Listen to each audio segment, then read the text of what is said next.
Now listen, I'm going to have a shot at you here because you talk about mental strength. You ready for this? What about when you were in the one-day squad? You'll love this, viewers. Have a look at him. He looks strong, tough, big fella, isn't he? He was in the one-day squad. He was touring England in 2005. This is not in the book. And he spent the night at Lumley Castle in County Durham. And the castle is believed to be haunted.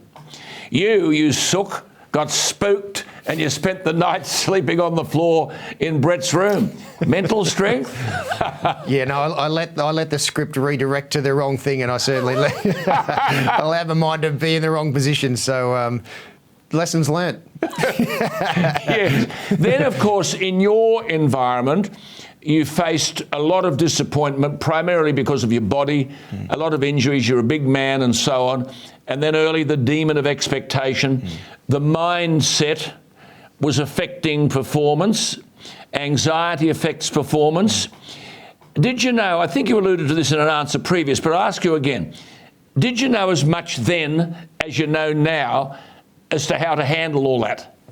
Oh, not at all. I had no understanding and coping mechanisms around just even something as simple as a demon of expectation.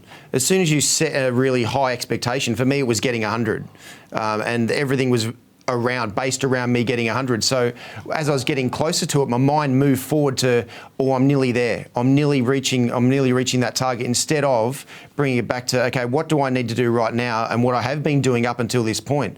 And there was many times where I got out in the 90s because my mind moved forward into, I'm getting closer to what my expectation, what goal I've set. That's it. I used to set the alarm. I used to set the alarms off to get up and watch you make the 100, and it didn't happen when I wanted it to happen. But on that point, I mean, this phenomenal one-day record, you made 400s and 24 50s. If you knew then what you know now, how many of those 50s do you think you could have converted into hundreds?